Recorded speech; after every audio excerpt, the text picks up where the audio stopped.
grito del pueblo y clase obrera, un enemigo del matón, del fascista y el ladrón. Aviva el seso, pana, aplícate, recuerda al 15 de noviembre de 1922. Han pasado 100 años de esa matanza en Guayaquil. Parece que fue ayer, mi hermano, la historia vuelve y se vuelve a repetir. Me matarán en la pelea, me matarán por ser quien soy. Grito del pueblo y clase obrera, un enemigo del matón, del fascista y del ladrón. Yo digo que no hay crimen más cruel y despiadado que aquel que se comete con bendición presidente. Desde los Andes ecuatorianos, en las mágicas colinas aledañas al río Intac, provincia de Imbabura, nace un café, cultivado con amor por valientes mujeres a las que pertenece la marca Francesca. Cada grano se escoge con cuidado para que cada taza de café sea una experiencia única. Francesca te inspira. Francesca te apasiona. Francesca te enamora. En cada sorbo, descubre lo mejor de ti.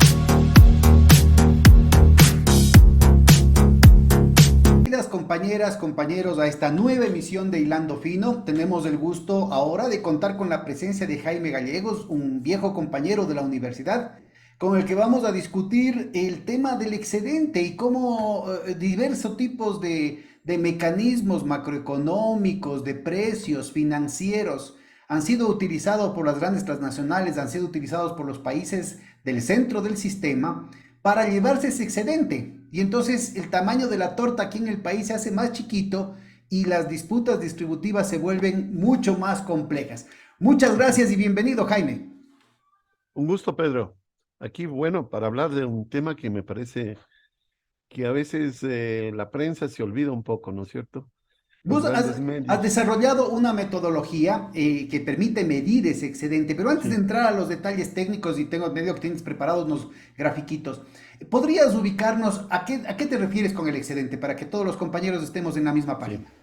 Hay varias, tú sabes perfectamente que en la teoría económica hay varias acepciones de excedente económico.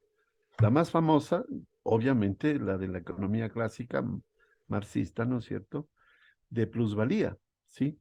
Esa parte, digamos, de creación de riqueza, de valor, que es atribuida solo al capital y no al trabajo, ¿no es cierto? Entonces existe una apropiación ya sistémica, llamémosla así, propia del capitalismo, que yo les llamo el primer nivel, ¿no? El primer nivel de explotación es el directo a los trabajadores que no reciben todo lo que tendrían que recibir. Y eso se plasma como una ganancia, ¿no? Ahora, muchos otros autores parten de eso otros autores, parten de la ganancia del capitalista, ¿no es cierto? Para decir, bueno, por ejemplo, Paul Baran dice, ¿qué hacemos con eso? ¿Sí? Entonces él habla del uso y desperdicio del excedente económico. Por ejemplo, las grandes potencias que van acumulando capital, ya lo vamos a ver cuáles son los mecanismos. ¿Qué ocurre ahí? Que existe un mal gasto del excedente económico. Por ejemplo, él habla del gasto militar, por poner uno, ¿sí? Claro que luego se va a volver consustancial para el funcionamiento mismo del sistema, pero él dice en lujos, por ejemplo, los lujos, los grandes lujos de los capitalistas es un desperdicio, ¿ya? De lo que ha generado la sociedad. Y ahí vamos también a tener otro punto bastante interesante, ¿no es cierto? Toda creación de riqueza en la sociedad es sistémica, ¿sí? Todos aportan, ¿sí? Incluso podemos decir que hay un aporte implícito muy poderoso de la naturaleza en sí mismo, ¿no es cierto? Y que la productividad del trabajo es simplemente algo adicional, ¿sí? Que ocurre gracias al agregado tecnológico, evidentemente, pero no le podemos echar solo la culpa a la aplicación de la tecnología y al capital, ¿no es cierto? De esta creación de riqueza, vamos a hablar en términos generales para que nos entiendan, ¿no es cierto? Que es hecha de manera sistémica, o sea, toda la sociedad contribuye, ¿sí? Entonces, toda ese nuevo valor. Esta visión sistémica rompe con esa idea individualista. Ah, es que yo tengo la plata porque yo he trabajado duro y una cuestión Exactamente, así. Hay gente que ha trabajado exactamente, muchísimo, muy duro y a lo largo de toda su vida y probablemente horas extenuantes, más horas extenuantes que gente privilegiada como vos exacto, y yo, ¿no es cierto? Hemos hecho, por ejemplo, en los sectores populares, a nivel del campo. Y sin embargo es gente muy pobre. No es un problema de que la gente que trabaja tiene plata. Es todo lo contrario. exactamente, exactamente, porque claro, hay un sistema de expropiación y apropiación del excedente económico que, bueno, lo vamos a ir tratando poco a poco para que la gente se vaya dando cuenta, pero yo creo que el concepto general que podemos manejar de excedente es nuevo valor agregado, digamos así, para que se entienda también la gente. No es asimilable casi matemáticamente, ¿no? Pero es lo que más podemos comprender, ¿sí? Entonces, todo lo que nosotros le agregamos valor, ¿sí? Gracias a, ahí vamos a decir, al esfuerzo de toda la sociedad, no cae igualitariamente como debería ser en toda la sociedad, ¿sí? Y igualitariamente me refiero al porcentaje de participación de cada uno, ¿sí? Porque también no se trata de un igualitarismo que todos recibamos de todo. Pero, por ejemplo, y aquí hablaremos más adelante de la renta petrolera, por ejemplo, ¿no es cierto? La renta petrolera, con recursos, con empresas públicas, recursos naturales propios de un país, pues tienen que beneficiarse todos y de manera más igualitaria, ¿no es cierto?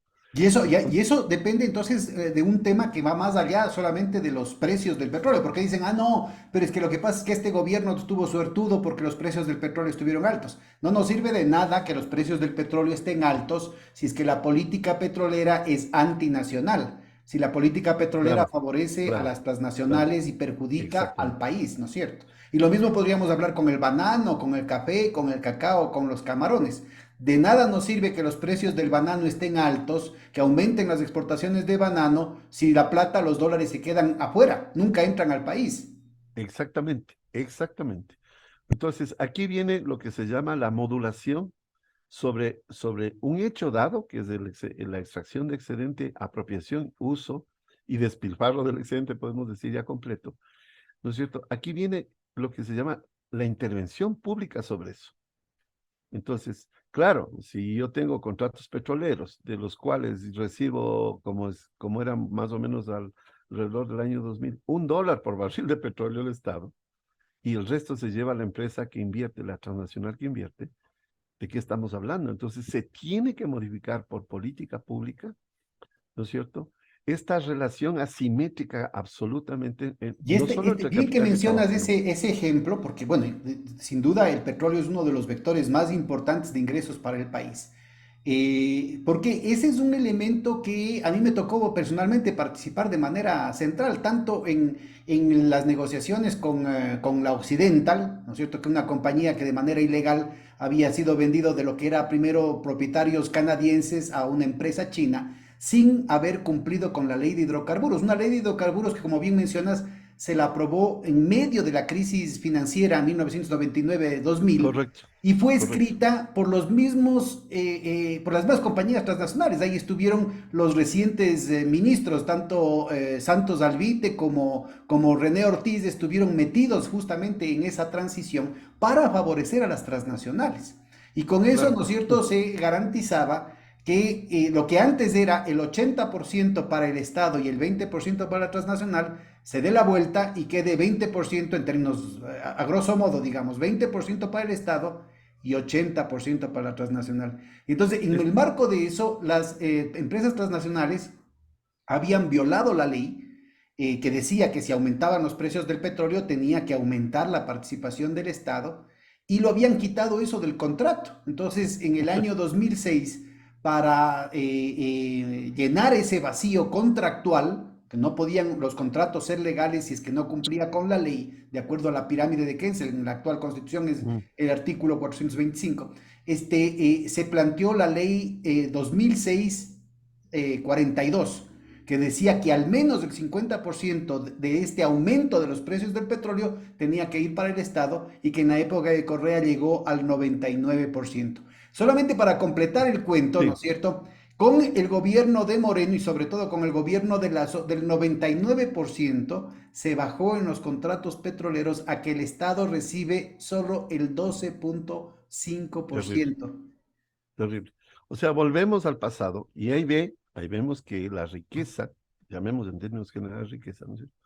Petrolera, ¿no es cierto? Va a parar afuera. Y eso es lo que vamos a presentar en el estudio también, cifras de cómo se extrae excedente económico de nuestros países y los grandes centros de acumulación del capitalismo a nivel mundial, ¿no es cierto?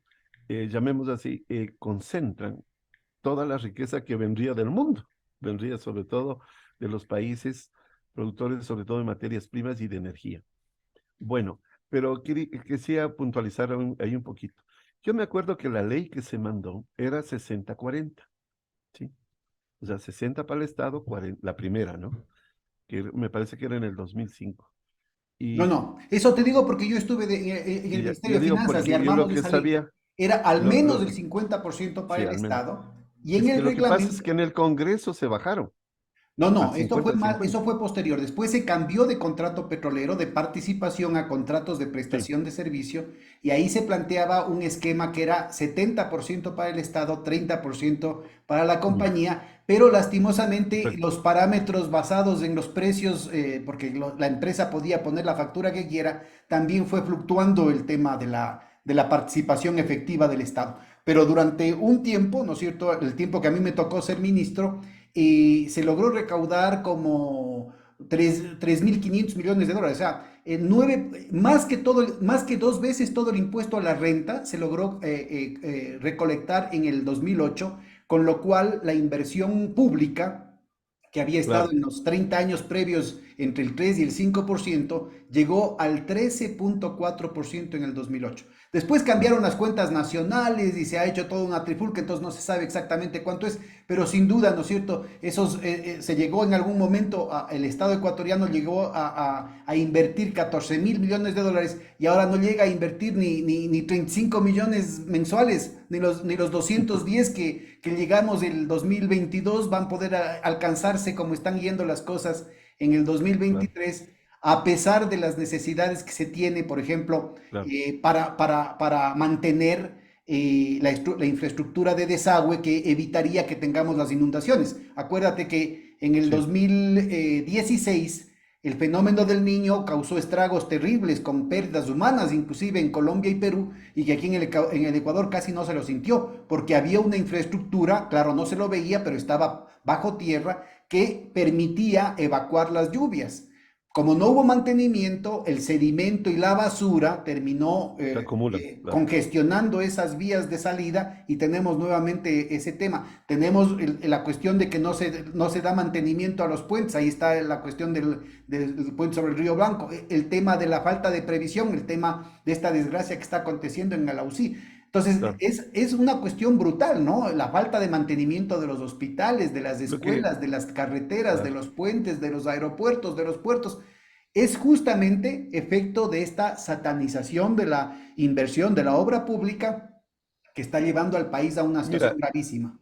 mira, Pedro, y además es como tirarse un tiro al pie, como se dice, ¿no? Porque ¿quién hace la obra pública? Si bien la hace el Estado y todos salimos beneficiados, lo tiene que hacer el sector privado. ¿Quién hace el puente? El sector privado. ¿Quién hace la carretera? El sector privado.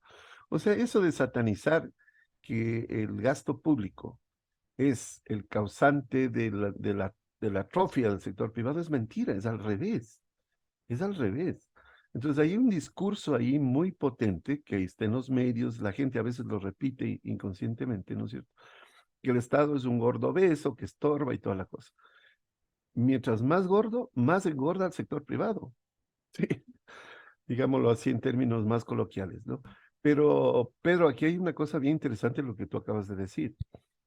La intervención fundamental de la política pública, o es fundamental la intervención de la política pública, no solo en el monto del gasto, sino en la regulación misma del uso del excedente, ¿sí? Entonces, ¿tenemos margen de maniobra? Sí hay cierto margen de maniobra. No puede ser total, porque ya vamos a ver las estructuras del capitalismo, cómo funcionan incluso ahora en globalización, hacen que esos márgenes de maniobra se acorten, ¿sí? Y es más, cuando nosotros vivimos, podemos adelantar una cosa, ¿no es cierto?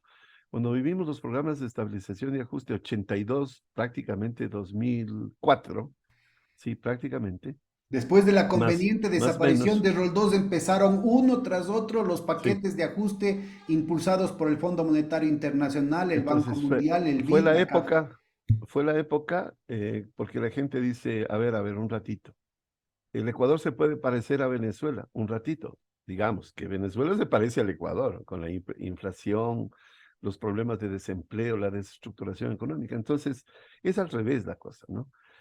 Nosotros ya vivimos lo que otras economías desgraciadamente están viviendo, y lo vivimos y pagamos, digamos así, también con los síntomas de violencia que ahora han regresado al Ecuador. ¿Por qué?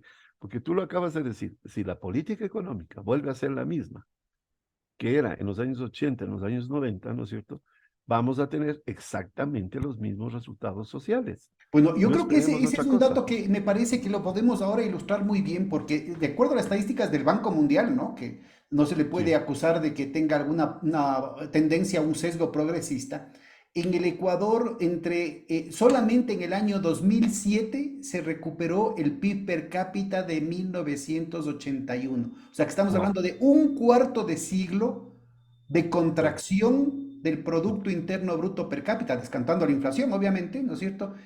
Fruto de las políticas neoliberales. Y solo después del 2007, ¿no es cierto?, lo que por razones políticas se ha tratado ahora de basurearle, como decimos en el barrio, ¿no es cierto?, se plantea que hay la década perdida, que es justamente cuando se duplicó, más que se duplicó el Producto Interno Bruto per cápita, con las políticas nacionalistas, con las políticas claro, claro. alternativas de creación de infraestructura, de redistribución del ingreso, de fortalecimiento de un mercado interno. Entonces, yo Mira, creo que es muy importante tener en cuenta esto, porque si no queda el asunto de que, no, todo depende del mercado internacional. No, también sí, depende de cuáles son las sí, políticas internas que se tienen acá, ¿no? exactamente. Lo que tú has mencionado la palabra neoliberalismo y muchos se sienten insultados cuando dicen, tú eres un neoliberal. Pues, llamemos liberal de nuevo cuño, de nueva época. Neo es nuevo, Y ¿sí? sí es Y al importante viejo, la distinción porque Don Eloy también claro, era liberal, pero se claro. revolcaría en su tumba las cenizas de Don Eloy si es que oye que le dicen que le ponen Claro. en el mismo paquete que los liberales de ahora, pues. Es que además tiene un componente, y esto es lo que también podemos conversar más adelante. La desestructuración propia de la acumulación del capitalista en el Ecuador hace que sea un capitalismo oportunista, o sea, es un neoliberalismo, ¿no es cierto?, de nuevo cuño, pero de muchas mafias, ¿sí? Porque el capital actúa como que fuera una gran mafia, y eso lo podemos demostrar. Y tú has mencionado datos. Hay una frase ahora que se ha hecho viral en las redes sociales, el dato mata el relato, Claro. del dato mata el relato. Entonces, frente a la evidencia empírica, ¿sí? Y si tú dices que evidentemente se recuperó el PIB a niveles anteriores, es por algo, ¿sí? Y desgraciadamente no podemos aplacar toda la problemática de la extracción del excedente y que fugue afuera, porque también estos grupos que yo les llamo mafiosos del capitalismo hacen de bisagra, ¿sí? Ya vamos a ver las cifras. Entonces, es una cosa impresionante como nuestros capitalismos también parecerían muy ordenados desde el punto de vista de solo la acumulación y apropiación. No, están en funciones de otros intereses y por eso no les interesa, vamos a decirlo así, ¿no es cierto?, que llegue alguien y haga un poquito de orden casa adentro, que sí se puede hacer, o sea, que yo creo que sí hay un margen de maniobra. Eso es importante, ¿no? Y hemos visto, muchos países han logrado aquello, ¿sí? Yo creo que el mejor país que podemos incluso mencionar ha sido Bolivia, porque Bolivia también, un país exportador, llamamos, de materias primas, logró frenar el asunto, ¿no es cierto? Con esto, con lo que tú dices, los porcentajes de participación de las empresas. Y mira que no es que se han ido las empresas, se han quedado, porque el costo de oportunidad del dinero es muy grande, a pesar de que reciban de, digamos así, ¿no es cierto?, el 10% de las utilidades, ¿sí? Eso para el capitalismo mundial es un éxito. Si se matan por bonos de la deuda, soberanos de la deuda ecuatorianos al 8%, ¿ya? Estuve en el lanzamiento cuando en 5 minutos se acabaron, o sea, todo el mundo estaba feliz que le paguemos 7,75 de este. ¿Cómo no van a querer 10%, 20% en otro tipo de inversiones? ¿Sí? Recordemos aquí en el caso del Ecuador fue lo que pasó en los años 70, cuando el gobierno de la Junta Militar de Rodríguez Lara, ¿no? En la época del gobierno nacionalista revolucionario de las Fuerzas Armadas, subió las regalías para el Estado, se fueron unas como la Gulf, pero era porque estaban en un proceso mundial de reestructuración, pero la Texaco se quedó recibiendo el 12 punto algo por ciento en total, porque el Ya ves, 87,5 quedaba para el Estado. claro, claro, claro. Y eso hay historia, o sea, y yo digo, bueno, yo digo Bolivia, ¿no? Porque al Ecuador no le han dejado. Yo creo que ha habido una persecución sistemática y ahí viene la cuestión del lawfare y todo eso, ¿no? A castigar a estas personas que han hecho algo para revertir los procesos de mega acumulación que hay el capitalismo. Ya mencionaremos los nuevos mecanismos que hay, sí, porque yo hablo de 3 niveles, ¿no? Y el último nivel es el más increíble y es lo que ya hemos vivido también, ¿no es cierto? La desacumulación por desposesión, la acumulación por desposesión. Sí, el señor Harvey, no sé, tú has leído seguramente, geógrafo nomás, pero geógrafo económico se da cuenta, y ¿No? se Es da buenazo cuenta, David Harvey, ¿no? está buenísimo, que estamos dando ahora este autor acá en Economía Política, porque es interesante lo que él plantea, ¿no? Estas súbitas acumulaciones, cuando ya el país ha logrado acumular algo, por ejemplo, vienen, por ejemplo, el segundo nivel que yo le llamo las privatizaciones, algo que ya es público y puede servir para el Estado, llegaron y sistemáticamente se fueron apoderando. Pero ese es un nivel, porque viene el otro que es más sutil todavía, que tiene que ver con el nivel financiero, ¿sí? Aquí hay Justo tuvimos un debate con David Harvey aquí en Quito, tuvimos otro en Buenos Aires, pero tuvimos uno aquí en ¿ya? Quito que estuvo Interesante. filmado en el IAEN, yo no sé, creo que se lo habían bajado, pero creo que si se busca se puede encontrar ese debate, precisamente Ya. porque Harvey no tenía muy claro el tema financiero, ¿no? Y el tema financiero es uno de los elementos fundamentales para proteger la soberanía de nuestros países y permitir que el excedente pueda quedarse adentro del país. Yo creo que Exacto. estas aclaraciones que tú estás haciendo son cruciales para entender no solamente la profundidad del daño que han hecho las políticas económicas de Moreno y Lazo, sino también la importancia que tiene el recuperar niveles de soberanía del país en lo que tiene que ver con la política financiera, con la política de recursos naturales, porque se nos viene una crisis mundial en el que, como pasó ya en 1929, como pasó ya en 1980, 2008. ¿no es cierto? La extracción como vampiros, ¿no es cierto? Nos chupan el excedente para compensar las pérdidas que tienen en los países del norte. Y no solo eso, pero la cuestión no es solo, digamos así, no se trata de una cuestión, es el fundamento, evidentemente, ¿no? Extraer el excedente, la riqueza, ¿no es cierto? es también una especie de control político del poder a nivel mundial. O sea, las estructuras del poder están casadas con las estructuras, llamemos así, ¿no es cierto?, del latrocinio del capitalismo. ¿Por qué? ¿Ya? Porque cualquier cosa puede ser utilizada en contra nuestro. Un ejemplo chiquito, ¿no es cierto? La misma deuda. Nos sobreendeudan para después decirnos, miren, paguen con recursos naturales que sí tienen. Entonces, opera una especie de chantaje. Sí, hasta lo que parece más inocente Bueno, se y para vuelve el caso del perverso. Ecuador está tremendamente documentado eso por John Claro, Perkins, ¿no? Que vino sí, acá y que sí, habla de cómo en el caso del presidente Roldós y del presidente Torrijos en Panamá, como no aceptaron las presiones y los chantajes de los sicarios económicos, dijeron, háganse a un ladito que ya vienen los chacales. Y claro. ambos presidentes desaparecieron, ¿no? En misteriosos accidentes muy similares. Oye, hay casos, y no solo de presidentes, ¿sí? Imagínate que se llega al nivel, digo, de especialización, de desaparecer las personas que son incómodas al sistema, lo que pasa en Colombia con los activistas ambientales. Entonces llegan ya, digamos, a niveles de especialización, porque ya no te hace falta matar a un presidente cuando te dice, mire, esto es lo que le podemos hacer. Claro, eran más cruentas las situaciones, claro, en los años 80, ¿sí? Las políticas mundiales eran Bueno, otras pero en, también, ¿no es en cierto? Colombia queda probado, no solamente ambientales, ¿no? Son Sí, líderes todos son, políticos, líderes claro, sociales. 3.600 dirigentes de un solo partido, claro, de la Unión sí. Patriótica, imagínate.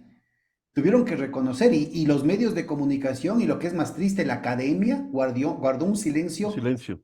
terrible, masivo. Habrá alguna excepción, ¿no? Que les honra, pero en lo fundamental es recién que empieza a aparecerse. Y esto es aparte de los cientos de miles vinculados a la represión a nivel popular, los falsos positivos y toda esa cuestión, de lo cual nosotros que estamos al laditos no hemos tenido sino noticia en círculos muy específicos, ¿no?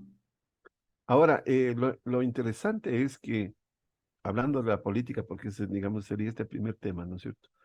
El margen de maniobra, ya, que digo es pequeño, pero hay margen de maniobra y se puede revertir las situaciones, también necesita, yo llamo una conciencia político y académica, porque acabas de mencionar lo que no pasa en Colombia, ¿no es cierto? Ni siquiera el reconocimiento de las personas que están en esos procesos. Porque yo lo que estoy viendo es que el mundo, ¿ya? Y hemos hablado también de la crisis civilizatoria en otras ocasiones, se vuelve muy inmediatista, individualista y materialista. Entonces, dentro de ese macro contexto de funcionamiento civilizatorio, es muy fácil llegar a pensar, ¿no es cierto?, que no necesariamente debe importar lo nacional, no debe importar la soberanía, no debe importar el empleo, imagínate, porque aparecen las personas como que fueran No, no estás de descartables en moda, el Jaime, no sistema. estás de moda. Y justamente uno de las excepciones es el trabajo tuyo, ¿no? No solamente el enfoque teórico, sino también la metodología que permite ubicar datos, que sin duda son aproximaciones, pero son datos que permiten cuantificar el daño que hacen estas políticas neoliberales y por otro lado, ¿no es cierto?, cuál es el margen de maniobra del que estás hablando. No, no será una gran cosa, pero plantea cuestiones significativas que Claro, permite claro. canalizar recursos para construir hospitales, para construir escuelas, para construir carreteras, puentes, puertos, aeropuertos, para redistribuir el ingreso. Entonces, yo creo que eso es un elemento que tiene que ser involucrado en el debate nacional, porque si no se queda en un tema de descalificaciones mutuas, de insultos, de filtraciones, de grabaciones ilegales, de fotografías, etcétera, ¿no? Y nadie está discutiendo el futuro del país. Claro, pero aquí yo te digo, con esa descomposición civilizatoria, es fácil ver que, por ejemplo, partidos y organizaciones políticas que deberían llamarse progresistas, de izquierda, lo que sea, yo les llamaría de cultura crítica, ¿no es cierto? Se alinean facilito a lo primero que viene. Entonces, por eso te digo, Eso que estás priva lo tocando me parece individual, que es ¿no? crucial, sobre todo con la izquierda, ¿no? Yo creo que esa crítica que Sí, tú estás haciendo es muy importante para distintas partes de la izquierda, desde la socialdemocracia hasta la izquierda marxista y la ultraizquierda, ¿no es cierto?, ecologista, que se quedan en el discurso, en la retórica, pero que instrumentos como los que tú vas a plantearnos ahorita permitirían hacer un debate real de las cosas. Es decir, a mí me cae mal tal presidente, por ejemplo, toda esta cuestión claro, maniquea exacto. entre correístas y anticorreístas, ¿no es cierto? Claro, No ha claro. permitido ver a buena parte de militantes, de gente de trayectorias de lucha, gente de trabajo en los barrios, en los sectores campesinos, Claro. indígenas, ¿Cuál es en el los sectores verdadero debate? sindicales, no les permiten ver, ¿no es cierto?, lo fundamental de la economía del país que de pronto, por ejemplo, terminan apoyando a Lazo, terminan apoyando a Moreno y no se dan cuenta de que lo que están es favoreciendo una fuga masiva de excedente que podría ser justamente uno de los fundamentos para beneficiar a los sectores populares, a los que ellos dicen que representan.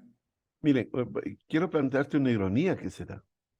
En medio de la pandemia y la famosa cuarentena, ¿no es cierto?, del 2020, fugaron algo así como 3.500 millones, si es que no me equivoco el dato. Fugaron del Ecuador, ¿sí?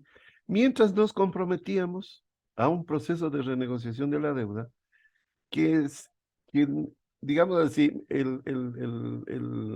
zorro estaba de acuerdo al instante con la oveja, porque nosotros siendo la oveja, nosotros le planteamos esto como una gran cosa para la salida del problema de la deuda, y resulta, ¿no es cierto?, súper oneroso ahora la renegociación de la deuda y terriblemente dañina para los años futuros. O sea, en el mismo año, solo por poner un ejemplo, permitimos y vamos digamos, a permitir, porque eso se va a dar a futuro, el problema se va a ir incrementando, el problema del pago de la deuda, que desgraciadamente, ¿ya?, en el mismo año le estamos quitando recursos al país que podían servir para lo que tú dices, el reciclaje Claro, interno, y sí, fue y hasta para poder pagar la deuda, pues. lo que se prepagó la deuda. Claro, claro, Mientras acá se claro, cortaba el presupuesto para salud en plena pandemia, se claro, cortaba el presupuesto, no se daban insumos ni a los trabajadores de la salud, a los médicos, ni a los policías, ni a los militares que estaban arriesgando su vida, pues. claro. Y eso era lo más evidente. Entonces, lo más evidente que siente la gente es qué hace la gente, los recursos. O sea, y la política, y vamos a decirlo, la política justamente de Moreno, ¿ya? Sobre todo la segunda parte, ¿no? De Moreno es muy radical, sí. Y claro, viene Lazo, ¿no es cierto? Y es todo en función del pago de la deuda externa. O sea, toda la economía se ha vuelto a acomodar para el Jaime, pago de la deuda ¿podríamos externa. ilustrar esto con algunos gráficos, algunos Sí, cuadros? claro, claro, claro. En primer lugar, bueno, vamos a compartir un poquito. Quisiera que partamos de lo general, ¿ya? Del cuadro global para poder ir más bien haciendo especificaciones, ¿no? Aquí yo tenía una presentación algún rato que él ha hecho en algunas universidades, está un poco desactualizada por la cuestión de cifras, ¿sí?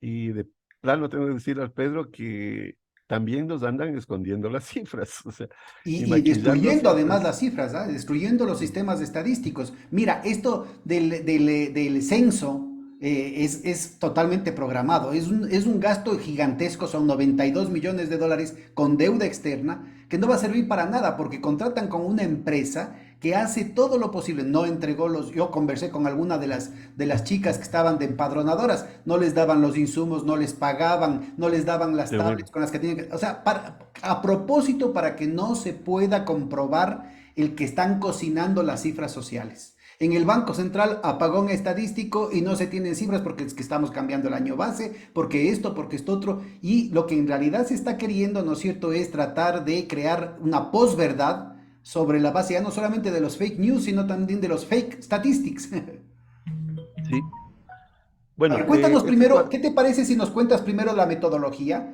y después sí, vamos a las cifras?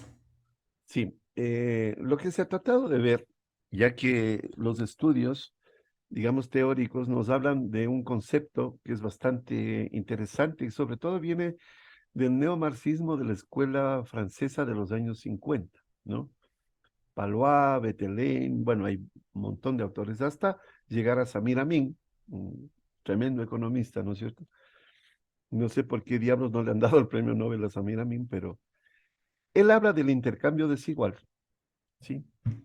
Y de todos estos autores, entonces plantean que el intercambio desigual, ¿ya? Lo podemos también hablar como deterioro los términos de intercambio, pero a otro nivel y con otra teoría que sería de la CEPAL, ¿no?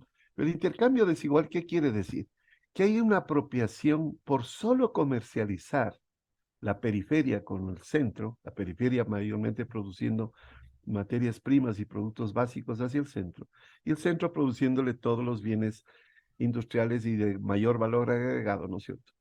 Bien, ahora, no cabe explicar las fórmulas aquí, ¿no es cierto? Pero veamos los resultados. Entonces, tenemos un primer momento el Pero intercambio más o desigual. menos ubícanos, ¿cómo calculas en términos generales este intercambio desigual? Claro, se hacen unas de las matrices, se tiene que De la sacar matriz de insumo producto de cuentas insumo nacionales. producto de cuentas nacionales, llegamos, ¿no es cierto?, al concepto de excedente bruto de explotación, y ahí le vamos retirando algunas cosas que, ¿no?, para dejarle más fino. Ahora, ¿qué pasa cuando intercambiamos bienes? Voy a poner el ejemplo más sencillo, ¿no es cierto? El Pedro produce manzanas verdes y yo produzco manzanas rojas, en las mismas condiciones productivas, ¿sí? Con los mismos trabajadores, con el mismo capital, etcétera. Intercambiamos las manzanas, intercambio entre iguales, para que la gente se ilustre un poco, ¿sí? Pero si el Pedro me quiere poner una manzana con un chip, y además me dice que el chip va a ser el premio que está en el centro de la manzana, ¿no es cierto? Me dice que 100 manzanas de él valen, que 100 manzanas mías vale una de él, ¿sí? Porque se está justificando que yo le estoy agregando mucho valor a esa manzana, que va a tener un premio, que va a dar un chip que va a ser utilizado en cualquier cosa, ¿sí? Es un ejemplo metafórico, ¿no? Y entonces tú te aprovechas, pero va pasando el tiempo y me vas pidiendo 200, 300, y tengo que entregarte, ¿ya? Cada vez más riqueza, más esfuerzo, ¿sí? Entonces muchos dijeron el intercambio desigual es connatural, ¿no es cierto?, al funcionamiento de la ley del valor, donde los sectores de menos productividad trasladan automáticamente la plusvalía a los sectores de mayor productividad. Es decir, aquí está lo que habías mencionado, es decir, pasamos del deterioro de los términos de intercambio descubierto por Raúl Previs, es decir, la evolución de los precios a los que nosotros exportamos versus a los precios a los que nosotros compramos, hacia un tema mucho más estructural en Samir Exactamente. Amin, que tiene que ver con el esfuerzo, la cantidad de trabajo que se hace, lo Y cual sobre todo las perjudica a los estructuras. países menos tecnificados. Exactamente. Entonces ahí hablamos de dos estructuras. El intercambio desigual se produce porque las estructuras son desiguales. Y podemos hablar, por ejemplo, de estructuras salariales desiguales, ¿no es cierto? Que aún aumentando o igualando el salario de la periferia al centro, aún no se quita el intercambio desigual. ¿Sí? Muchos autores, el mismo Samir Amin lo ha demostrado así. Ahora, y lo que tú decías al comienzo es fundamental. Esa falta de riqueza que nos hace falta y que eh, sale al exterior, ¿no es cierto?, nos hace que nos peleemos aquí adentro, ¿sí? Y entonces los salarios evidentemente van a ser más bajos de lo que deberían ser normalmente en un sistema abierto capitalista. Entonces, imagínate que hay como una doble explotación ahí, ¿no es cierto? El intercambio igual lo hemos desarrollado también un poco en ese sentido. Ahora, lo que tú A ver, dices, yo creo que déjame subrayar esta cuestión porque aquí no solamente es el tema de los precios como planteaban Previs, Cepal, Singer, Singer, sino que hace referencia a que con las mismas tasas de ganancia en nuestros países como los salarios son más bajos, el precio que se forma en términos correcto, de la competencia capitalista es estructuralmente más bajo que en los países centrales. exacto. Entonces, aquí es fundamental el hecho de que detrás del intercambio desigual están salarios estructuralmente más bajos en los países de la periferia con respecto a los del centro. Exactamente. Ahora miremos una cosa. Si solo miraríamos precios, ya es bastante, porque cada vez el tractor, entonces, si solo miramos los precios, no veamos las estructuras. ¿ya? Que eso es deterioro de los términos de intercambio comercial, ¿no es cierto? Previos, como tú dices, la CEPAL, Singer, etcétera. Claro, si miramos solo eso, ya hay un deterioro a nivel de precios. Imagínate que aunque no hubiese deterioro, y esta es la parte importante, sigue habiendo intercambio desigual, por lo que tú acabas de decir, por esas estructuras que castigan, ¿no es cierto?, entre comillas, a los menos eficientes. Y luego vamos a hablar de que somos muy eficientes produciendo banano, produciendo cacao, somos muy eficientes. ¿Por qué? En el caso del Ecuador, porque la naturaleza es muy prodigiosa, ¿sí? Tú tratas de sembrar cacao fino de aroma, incluso ahora en África, y te cuesta muchísimo más, ¿sí? En cambio, acá la naturaleza es benigna. Entonces, aquí hay un componente que tenemos que tenerle cuidado, ¿no es cierto? Porque no aparece en muchas teorías, que es este valor del excedente económico natural, ¿sí? Y que también, ya lo digo, es apropiado y es expatriado fácilmente por solo el intercambiar cosas que pertenecen a estructuras diferentes. Bien, Estos elementos que estás poniendo a discusión me parece que son cruciales porque el argumento que se da en contra de las teorías de la CEPAL, de Prebisch, del intercambio desigual de Samir Amin, es que sí, pero los precios de los productos industriales conllevan una mejora, es decir, las computadoras de ahora son mucho mejores que las que teníamos hace 40 años y hace 60 años no habían. Entonces, lo que te dicen es, el banano es el mismo, pero las computadoras son mucho mejores, los tractores son mucho mejores y por tanto no es comparable. sí. Lo curioso que la economía neoclásica, sobre todo, ¿no es cierto? En esa vieja noción de equilibrio que ya creo que nadie la tomaría en serio, ¿no es cierto? Incluso lo de Marshall y todo eso. Pero hay algo que está detrás que es el discurso político, que quiere sustentarse, ¿no es cierto?, en algo que no es verdad. Y te voy a decir, si el capitalismo competitivo sea muy eficiente, mete más tecnología, lo que deben hacer es abaratar los precios justamente de las computadoras, ¿no es cierto? Y esto lo notamos, porque gente que es muy, vamos a decir, más eficiente en un momento dado, por ejemplo, la cierta industria automotriz china, por ejemplo, ¿no es cierto? ¿Ya? Por las razones que encontremos, llegan a ser evidentes, están rompiendo el mercado de europeos, coreanos, norteamericanos, por simplemente bajar los precios. O Y sea es que justo eso el se mal pueden que bajar los aquejaba precios. al capitalismo en los países centrales en los siglos XIX, en los siglos XVIII y XIX, antes de que imperen los monopolios, los grandes Claro, monopolios sean los cuellos de botella que terminan formando los precios ya en el siglo XX. Pero en el siglo exacto, XVIII y XIX el problema que tenía el capitalismo es que bajaban los precios, precisamente porque la introducción de tecnología abarataba los costos. exacto. Entonces dice, a mayor productividad, menos precios, pero eso no ocurre. En la realidad actual eso no ocurre, ¿sí?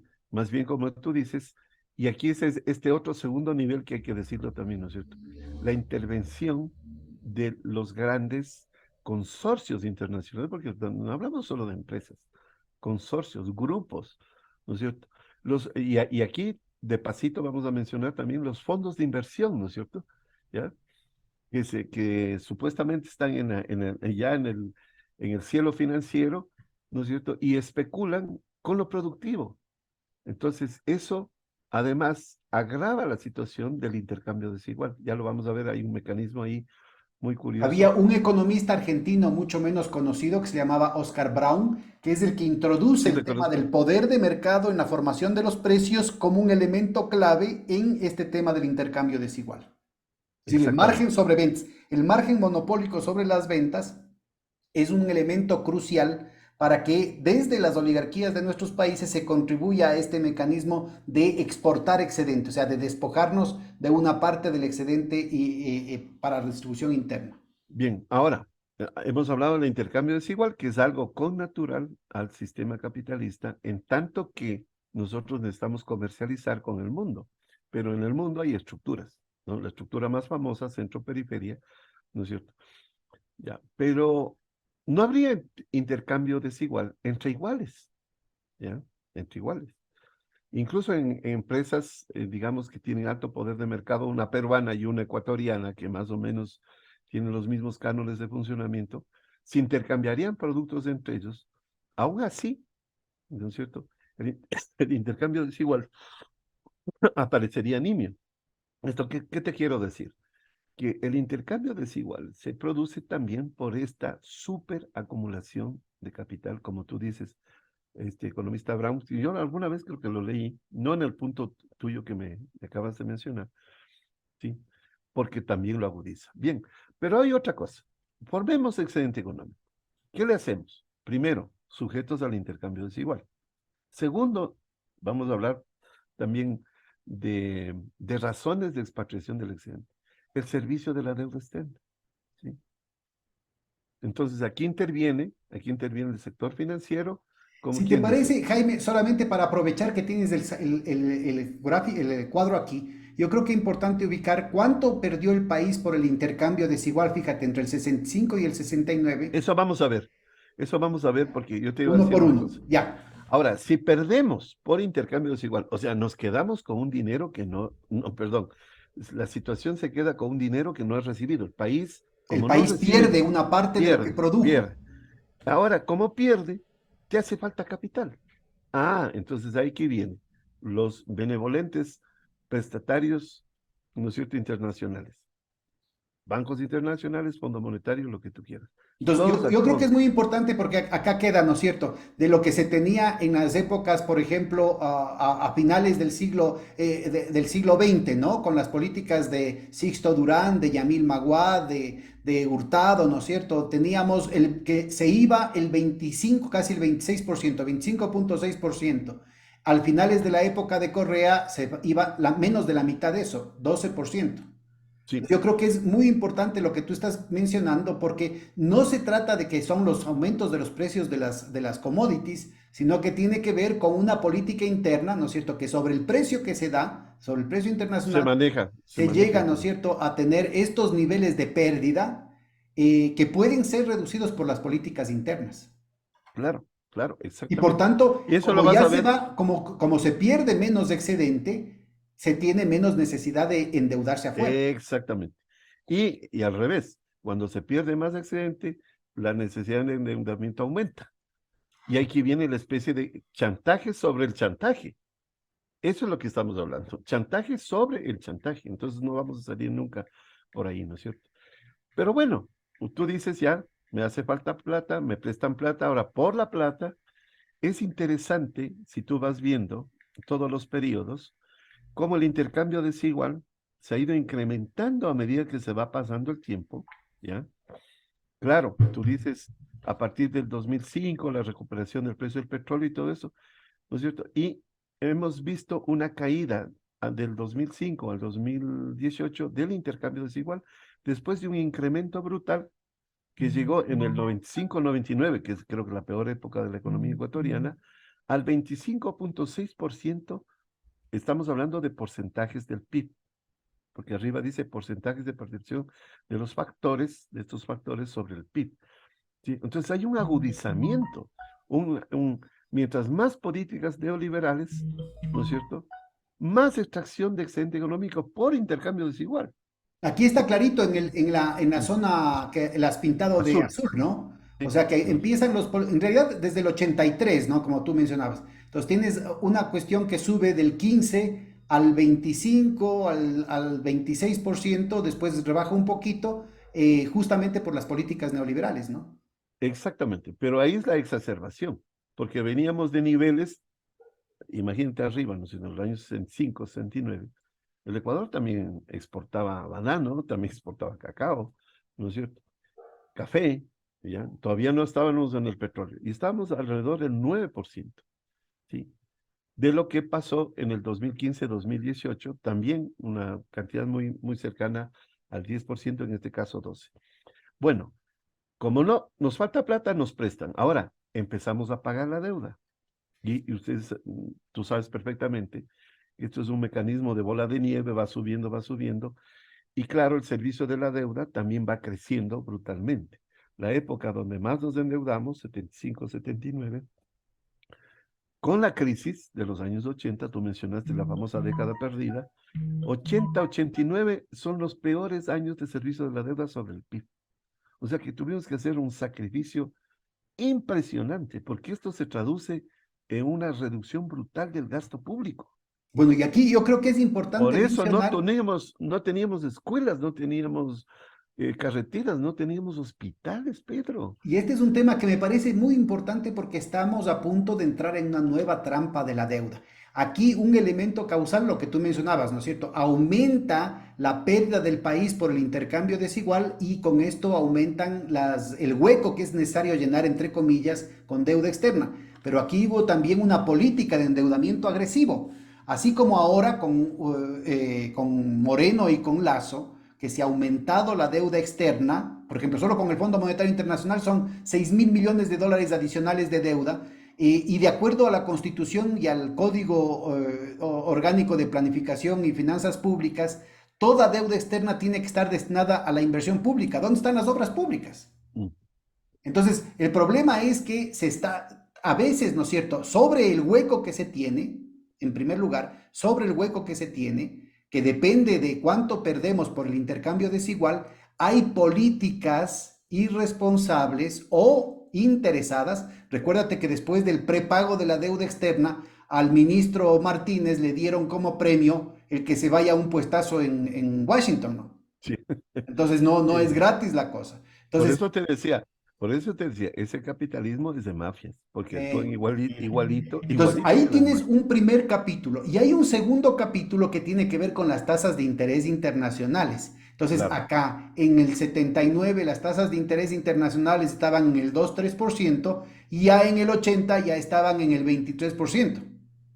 Igualito que ahorita, ¿no? Que estaban en tasas de interés negativas y que ahorita ya estaban en el 4,75 y querían que llegue al 7%. Veamos si con la ola de quiebras que se está dando van a seguir con los aumentos de las tasas de interés. Pero nuestros países están tan endeudados que el servicio de la deuda, que es la cantidad de deuda, el stock de deuda sí, multiplicado por la tasa de interés, ¿no es cierto? El peso que tiene eso sobre nuestra economía es enorme. Entonces vean ustedes cómo se trepa de 8,4 que teníamos a finales de los 70 al 28,6 cuando entramos en la etapa constitucional. Entonces, el retorno a la democracia en realidad fue el retorno a una democracia sitiada.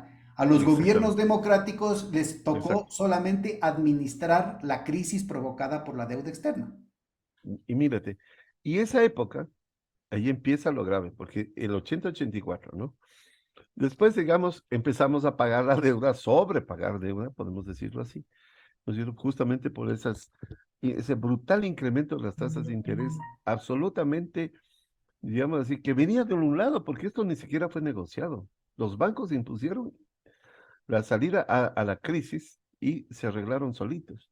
Mira, 28%, 24% del PIB. El 90 al 94 bajó un poco, 15, volvió a subir 21 y 14 y se ha mantenido en esos. Pero si tú le sumas la columna del intercambio desigual, vas a ver que los peores años justo van a ser 95-99, que en la suma total que aparece al final tenemos 53%, o sea, 54% de nuestro PIB, la mitad de lo que producimos se va afuera, Qué barbaridad acá, ¿no? Con todas las acá. leyes. Pero además me parece que es muy importante ubicar esto, ¿no? De nuevo, tenemos unas condiciones internacionales, tenemos unas condiciones de política interna y tenemos el hecho de la viveza de las autoridades de turno, ¿no? Y aquí de nuevo hay una situación que muestra que los peores años son los del neoliberalismo, supuestamente los años técnicos, ¿no es cierto? Y que en la época de Correa se reducen. En algún momento llegaron al 4,5% y luego sube, ya esto fue después del terremoto, al 8,7%. Pero es una reducción sustancial con los niveles que se tenía bajo el predominio neoliberal, ¿no? Mira, mira cómo baja la deuda, el servicio de la deuda, ¿no? Fue bajando. Después empezó a subir de nuevo, ya. Pero eso lo podemos manejar viendo un poco el gráfico, más adelante el gráfico de la deuda, solo la deuda, porque es interesante mirar esa evolución, llamémoslo así, del servicio de la deuda, porque es la que más condiciona, ya como factor, la que más condiciona por la implementación de las políticas de ajuste. Exacto. Es el chantaje del Fondo ¿Ya? Monetario, del Es el Banco chantaje Mundial, del BID, de la CAF. más directo es, entonces, muy importante la cuestión de la deuda. Ahora, yo creo que es importante también señalar esto que tú le has puesto un asterisco acá, en el 2005-2009, en realidad estamos hablando del 2008, que a mí también me tocó estar ahí de ministro, que dice que incluye la compra de la deuda. Aquí es cuando se hizo la auditoría de la deuda y se Exacto, logró recomprar la deuda a un precio bajísimo, se pagó 31 centavos por cada dólar. Ahora se está pagando el gobierno con los 10.000 millones de dólares que tiene en Suiza y que ojalá no nos hagan miau. Con los 10.000 millones de dólares lo que están es garantizando que se paguen los bonos de la deuda a un precio mayor que el precio nominal. Es exactamente. decir, se paga 120 y 130 centavos por cada dólar. Y aquí un tip de política económica, digo tip porque es una cosa muy pequeña, ¿no? Pero muy poderosa, muy soberana. Tendríamos que renegociar la deuda externa. Claro. Lo primero que se tiene que hacer para arreglar este país es renegociar la deuda externa. Y bueno, y ¿No? empezar por el hecho de que no generemos esta situación en el que los mercados, la señal que le estás dando al mercado es que aquí en el Ecuador vamos a tener el 10% del Producto Interno Bruto, que no vamos a gastar, por ejemplo, para los damnificados de Alausí, que no vamos a gastar para reponer el puente del Río Blanco, que no vamos a gastar en los insumos para los hospitales, que no vamos a gastar en mantenimiento y en la reparación de las escuelas y los colegios, porque vamos a pagarles a ustedes la deuda externa. Entonces, en los mercados internacionales dicen esto de aquí, igualito a cuando había el FEIREP, ¿te acuerdas? Claro, claro, Decían, le ponían un premio. Entonces, ¿a quién le están exacto, poniendo el premio? A los tenedores de la deuda. No es que es al Estado ecuatoriano, porque cuando el Estado sale la primera vez a pedir prestado, le ponen unas tasas leoninas.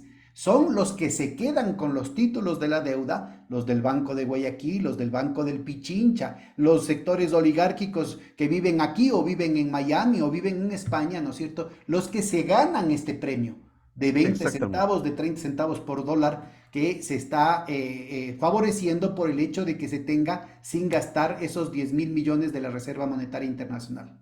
Mira, mira por dónde nuestros grupos económicos, que también son afectados por el intercambio desigual, como habíamos dicho, como de primera base, ¿no es cierto?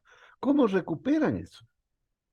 Porque prácticamente resulta una recuperación vía deuda, Esto es ¿sí? muy Porque importante. son Entonces, no es tenedores, solamente la división del excedente entre lo que se queda en el país y lo que se va exacto, afuera, sino la división interna, porque lo que recuperan las exacto, oligarquías termina pagándolo el pueblo y con creces.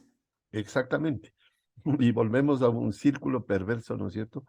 Que se retroalimenta a sí mismo, porque ya te digo, si hay tenedores ecuatorianos de la deuda y se benefician por esas altas tasas de interés, ¿no es cierto? ¿Qué quiere decir? Que lo que perdieron por intercambio desigual prácticamente lo están recuperando por otro lado, ¿sí? Pero de una manera mucho más sistemática porque necesitan el poder. Y ahí que viene la clave, ¿no es cierto? La cuestión, ¿quién tiene el poder en el país para utilizar su margen de maniobra? ¿No es cierto? Entonces estamos viendo que este es un gobierno, yo digo, ni siquiera de empresarios, Pedro, de gente que es, o sea, del capitalismo más especulativo. Más Sí, sí, rentista, ¿no? eso es, Muy parasitario.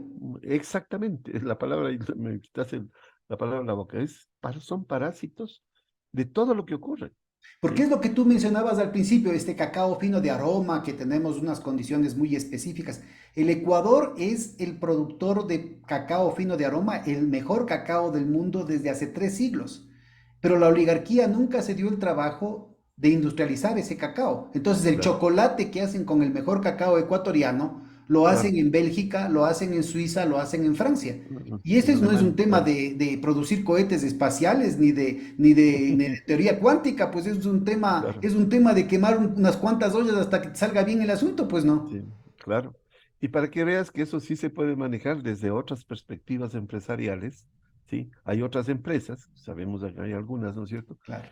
que pagan mejor a los proveedores, o sea, de la base del excedente económico va a parar más directamente a Y las en muchos personas casos esas trabajadoras. iniciativas nacen en la sierra, no donde se Claro, produce el cacao. sí, Y es, exactamente. y es una iniciativa, son cosas que recién están pasando en los últimos 10 20 años, ¿no? Sí, es lo nuevo. Porque también hay una reacción, digo yo, de la gente frente al sistema. O sea, hay empresarios antisistémicos. ¿Sí? Y digo empresarios cuando digo grupo, ¿no es cierto?, de empresas comunitarias, de empresas que están a otro nivel, que no persiguen nada más que el beneficio, sino también respetar el medio ambiente, que los trabajadores involucrados vivan bien, que las inversiones se hagan tecnológicamente aumentando valor agregado, ¿no es cierto?, etcétera, etcétera. Entonces, sí hay una visión, pero claro, son muy, o sea, estamos hablando de uno en mil, ¿no es cierto? Y hay también el deber de la política pública de auspiciar, digo yo, perdón el cliché en el paréntesis, ¿no es cierto?, todas las producciones alternativas. Sí, no tenemos que descubrir el agua tibia.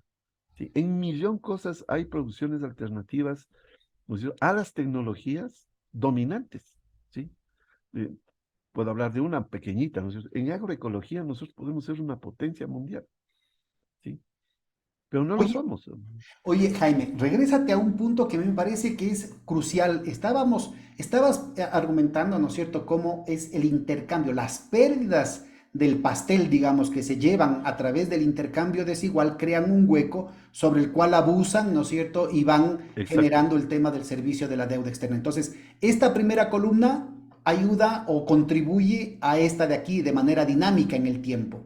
Pero también exacto, decías tú que el servicio de la deuda o el peso de la deuda permitía que el Fondo Monetario, el Banco Mundial, chantajeen al país e impongan políticas de ajuste. ¿Qué es lo que hacían? Devaluaban, entonces aumentaban el intercambio desigual. se te fue la imagen. Ah, ahorita se fue la imagen. Se fue el Hola. internet, Pedro, tuyo. Muy bien, Bueno, entonces lo que estabas diciendo tú, ¿no es cierto?, es que el aumento de la deuda externa permitía chantajear, lo cual generaba las políticas de ajuste que le exacto. imponía el Fondo Monetario, el Banco Mundial y las políticas neoliberales que incrementaban a su vez el intercambio desigual, pero también nos poníamos regalones, ¿no es cierto? Era una carrera hacia el fondo de qué país que estaba desesperado por poder obtener excedentes en dólares para pagar la deuda externa, vende más barato sus productos y ganar con eso un pedazo del mercado internacional.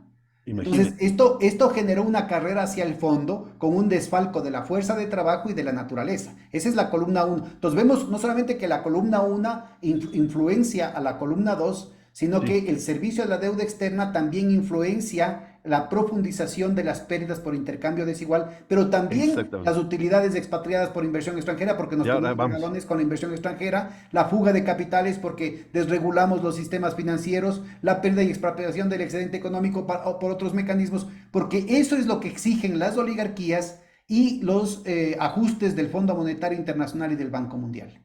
Exactamente. Entonces ahí vamos sumando, ¿no? Entonces, necesitamos capital extranjero. Mira, el capital extranjero ha llegado a cuentagotas en el país, pero se ha ido acumulando. Y gran parte del capital extranjero, de los dueños del capital extranjero, ya viven en el Ecuador, ya se han afincado en el Ecuador. Cuando oímos que venga el capital extranjero para que cause el desarrollo nacional, ¿de qué estamos hablando? De capitales que solo pueden llegar a sectores de la economía de altísima ganancia, minas, petróleo, básicamente, y ahora más minería, ¿sí? ¿Qué es lo que pasa?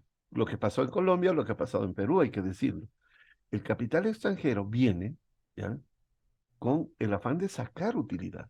Entonces, pero la riqueza, insistimos en el punto primero, es producida sistemáticamente y sistémicamente por todos, lo cual quiere decir que si bien el capital extranjero, por más chiquito que sea, menos mal que ha sido pequeño en el Ecuador, porque si estamos en las dimensiones de Colombia y Perú, que no han ganado nada, ¿no? No han subido salarios, ni siquiera desarrollan cadenas de valor, imagínate, ¿no? Y O terrible, sea, porque buena parte de eso va a la minería, dejando unos pasivos ambientales gigantescos. eso, Lastimosamente, el exactamente. Ecuador en los últimos 5 años, con Moreno y con Lazo, han emprendido unos proyectos de mineros gigantescos. Ahí tuvimos una conversación con el Jorge Jurado, en el que decía, con las estadísticas que teníamos hace un año, año y medio, se habían exportado como 2.500 millones de dólares en cuestiones mineras, pero solamente habían quedado en el país 46 millones. Imagínate, ahí está clarito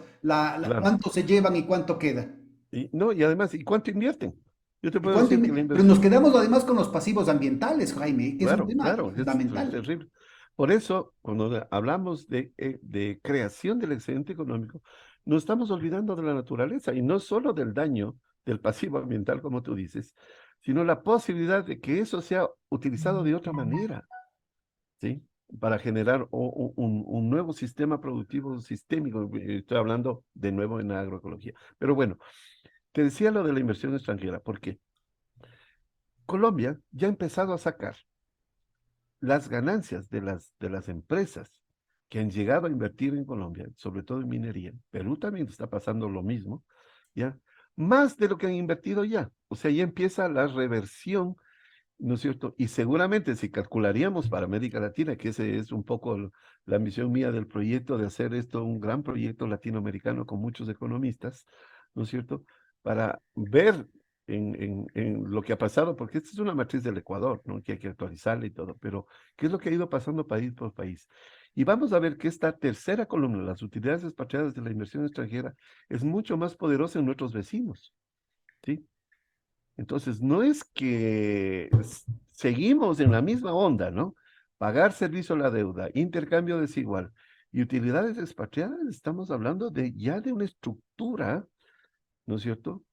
¿No es cierto? Que habla de la expatriación brutal del excedente económico como sistema de funcionamiento de nuestras economías, ¿ya? Y te diría Pero yo no que esto contentos, en lugar de mejorar va empeorando, ¿no? Fíjate, claro, hace claro, más de 100 años en Chile el tema de la explotación del cobre permitía que a nivel del país, así sean transnacionales, se produzca se extraiga el mineral del cobre, se produzca el cobre, se refine el cobre, pero también se tenga lo que se llama la maestranza, es decir, al lado de Chuquicamata, de la minería del Teniente y de esas grandes mineras, tenías las fábricas para producir medios de producción que requería la propia explotación del cobre. Entonces había claro, muchísimo valor agregado, había generación de capacidades productivas, había desagregación tecnológica. En cambio ahora aquí en el Ecuador, en las inversiones que se han hecho en Perú, en Colombia, se llevan el lodo.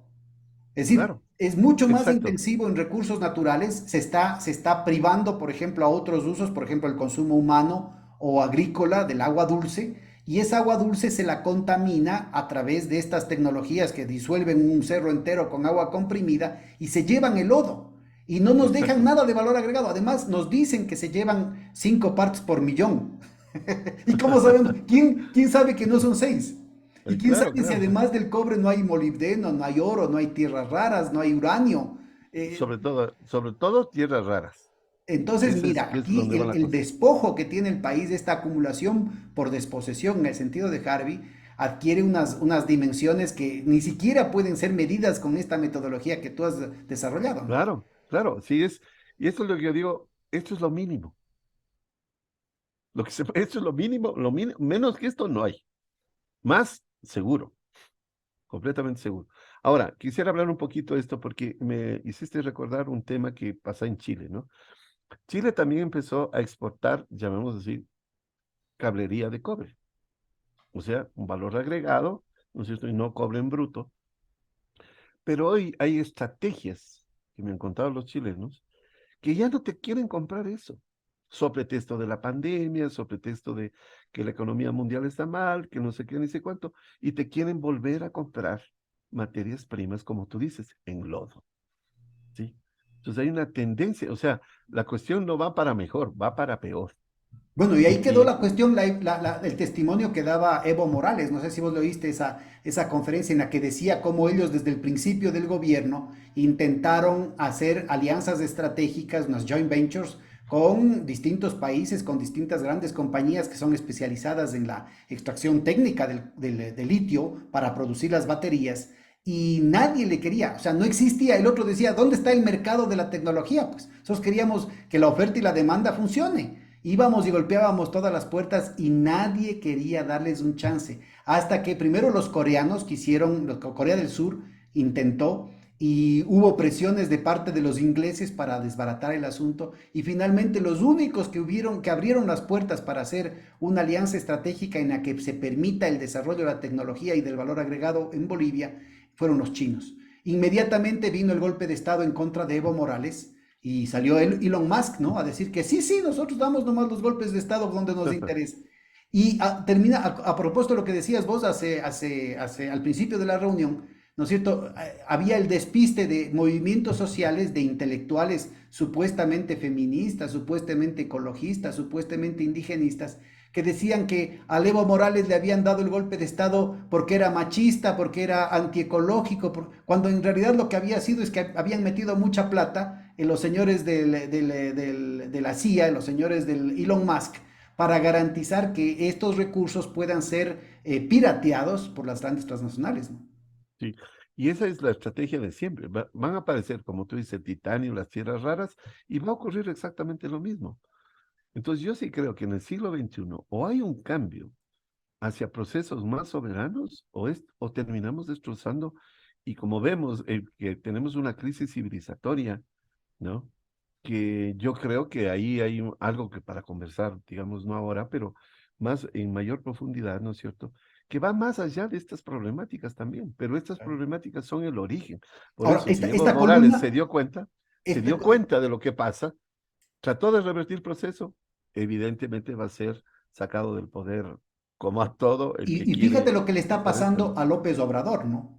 Ah, López Obrador decreta hace un mes la nacionalización del litio e inmediatamente ya empiezan a hablar en los Estados Unidos de que hay que intervenir militarmente, que el problema es que los carteles son terroristas y son los carteles los que gobiernan en México para poder justificar el que los Estados Unidos puedan nuevamente apropiarse de los recursos naturales de pero América mira, Latina.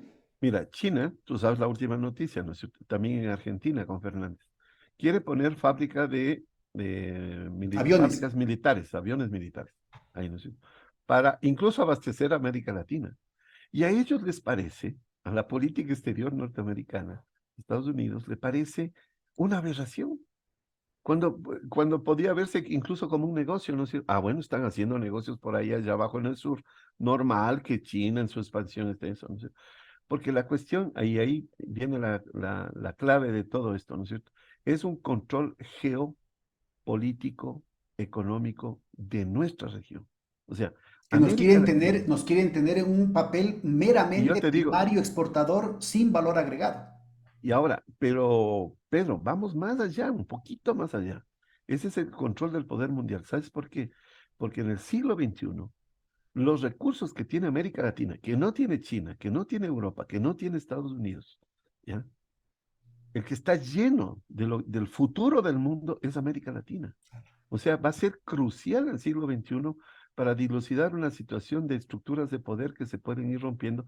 De hecho, ¿no es cierto? La bronca mismo y de los BRICS, porque en realidad son los BRICS los que están detrás con Estados Unidos, ¿no es cierto? No es una bronca menor y le puede dar espacio a una mejor participación de América Latina en la porque estamos, es un unipolo, es un solo hegemón el que sigue mandando, ¿no es cierto? Económica, política y militarmente. Entonces ese rompimiento va a destrozar todo esto, ¿sí? Todos estos datos van a quedar, digo, ojalá dentro de 50 años, porque vamos a tener la posibilidad única de revertir la situación civilizatoria, tal como la hemos venido viendo en el siglo XX y el coletazo todavía del siglo XXI. O sea, América Latina tiene que jugar un papel fundamental. Cuando de nuevo se empieza a hablar por una moneda única, por ejemplo, latinoamericana, ¿cómo no aplaudir? Pero ¿cómo no se dan cuenta, ¿no es cierto? Los políticos, que tú llamas así, incluso Hablemos de una moneda congresistas de unitaria, izquierda. porque si no podemos caer en el Ah, bueno, riesgo de la bueno, locura europea de un euro neoliberal, sí, ¿no? claro. Y a eso me refería. Mira, el intercambio desigual, si algún amigo del doctorado en Europa me decía, a pesar de tener el euro, continuamos con intercambio desigual. Yo le decía, obvio, porque son estructuras. Y España no tiene la estructura que tiene Alemania. Entonces, eso es un problema estructural del capitalismo. ¿Ya? ¿Cómo nos vamos a quitar el intercambio desigual? Es un problema que existe ahí porque es la forma de funcionamiento del capitalismo, como dice Samir Amin. Es el alma del capitalismo el intercambio desigual. Lo otro, digamos así, ¿no es cierto? Lo financiero, las inversiones, ¿no es cierto? Evidentemente alimentan esa matriz. Pero lo que ocurre aquí es que eso tiene un tope, Pedro. No podemos seguir así ad infinitum.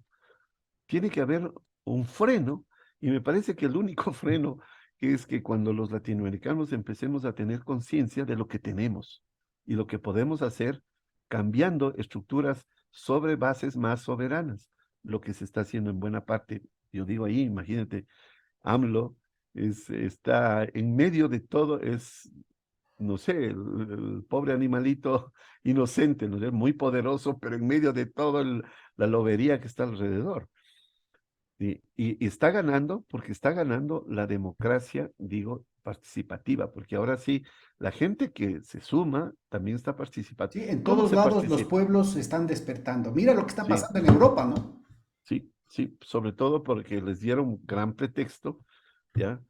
De que el negocio con Estados Unidos no les va a ir bien, ¿no es cierto? Y no le está yendo bien, para nada bien. Entonces la gente empieza a reaccionar, por lo menos por ese lado de la conciencia, llamemos que el bolsillo te llama, Bueno, ¿no? esto que acabas de sugerir tú, ¿no? El tema no es solamente la relación centro-periferia, norte contra sur, sino que dentro del norte hay un orden del picoteo. Entonces, Alemania quería aplicar las mismas políticas, las mismas estrategias de extracción de excedente de España, de Italia, de Y Grecia. con deuda.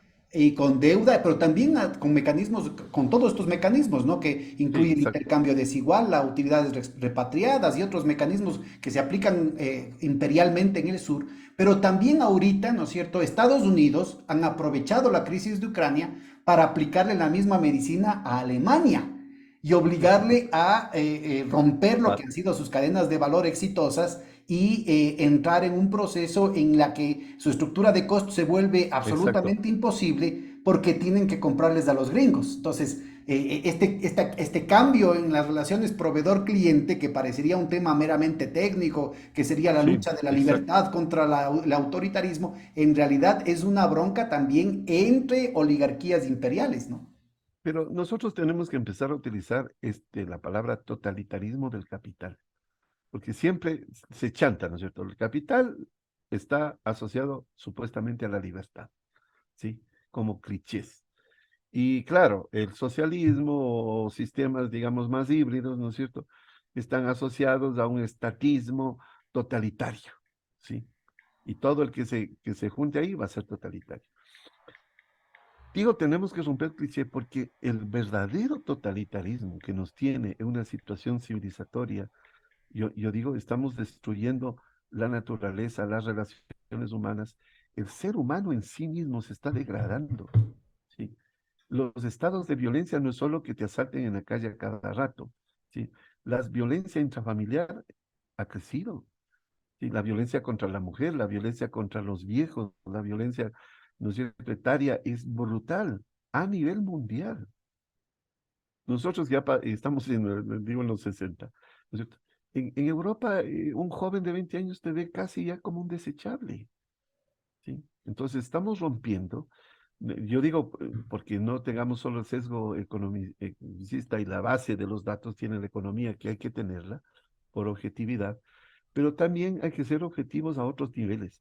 Esto, por ejemplo, fíjate en los 80 en los datos azul, ¿no es cierto? Ya, quería ponerle en negro y las letras en blanco, porque en realidad es la época más negra, ¿no es cierto? Tienes promedio 44,8% de extracción del excedente de todo lo que se produjo Sí, entre el pero 80 y antes de que 44. entres en esta cuestión agregada, yo creo que estabas con una línea, con un hilo Sí, explicativo que me parece que tenemos que explotarle un poquito más. Verás, dale. se supone que, sobre todo para los jóvenes, ¿no? Los jóvenes incautos que pueden creer que con el desarrollo de una conciencia ecologista, con el desarrollo de una conciencia planetaria, de los derechos humanos, de eso de ahí, cuestiones de la piratería, porque no hay otra palabra, ¿no es cierto?, que se da a través de la inversión extranjera, deberían haberse reducido. Y lo que estamos viendo es que eso no es la cuestión, no es así. Aquí hay una política específica, ¿no es cierto?, una política neoliberal que hace que pasen de niveles del 1,3, del 1,6% a niveles del 2,9, del 3,2%.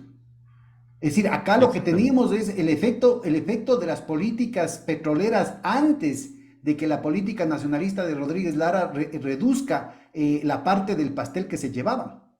Acá se ve Exactamente. claramente, ¿no es cierto?, las políticas nacionalistas que se hicieron en la época de Correa, que llegaron hasta el 1,1%. Lastimosamente no tenemos estadísticas del periodo más predatorio en la historia de la inversión extranjera en el Ecuador, que recuperaría lo que pasaba por ejemplo, con el oro, oro y sangre y Portobelo, en Portobelo, Ujú. ese libro formidable de Ricardo Paredes que explica el tema de la transnacional explotando el oro que hasta ahora, ¿no es cierto? Tenemos pasivos ambientales que inclusive traspasan las fronteras nacionales y que tenemos una demanda de parte del Perú por la contaminación que provocó ese tipo de explotación. Imagínate Sí, lo que significa, ¿no es cierto? El que ahorita el horizonte de la inversión extranjera esté orientado hacia estas actividades claro. mineras tremendamente predatorias, no solamente contra el país, contra su gente, sino también contra la naturaleza. Entonces yo creo que es un tema muy importante ubicar, ¿no es cierto? Que aquí no es que automáticamente porque el espíritu humano ha desarrollado, no, no, aquí hay políticas internas que tienen que además ser vigiladas porque en cualquier momento, ¿no es cierto?, pueden haber desviaciones o pueden haber influencias, presiones, palancas y entonces es indispensable el que vayamos viendo uno por uno. Antes de que vayamos a la parte agregada, desarrolla por favor el tema de la fuga de capitales. Porque Sí, ahorita acaban de hacer, por ejemplo, el tema del lavado del narcotráfico, ¿no es cierto? Esto es uno de los mecanismos, es un subconjunto dentro del lavado de capitales, el tema de la fuga de capitales. Cuéntanos un poquito cómo funciona esa cuestión. verás, aquí hay dos análisis que hay que hacer. Claro, los capitalistas también acumulan internamente, ¿no es cierto? Pero como el espacio, primero, de inversiones para la demanda interna, ya es que se satura un poco ya con las mismas inversiones de los capitalistas nacionales y extranjeros, les sobra el dinero. O sea, lo que más sobra en el mundo es capital, ¿sí? Entonces, ¿qué hace? A comprar departamentos en Miami, especulaciones en la bolsa, comprar deuda externa del Ecuador, ¿sí me entiendes? Entonces, la fuga neta de capitales ya se va volviendo y vamos viendo, ¿no es cierto? Del 1-1 vamos a pasar al 3-3, ¿sí? O sea, es un proceso, ¿ya? También que va creciendo, ¿no es cierto? La fuga de capitales. Pero aquí hay un punto muy, muy, muy importante. Otros países, para que veamos el margen de maniobra de la política económica. Corea, la famosa Corea de los Hyundai, de Samsung y toda la cosa, ¿no es cierto? ¿Ya?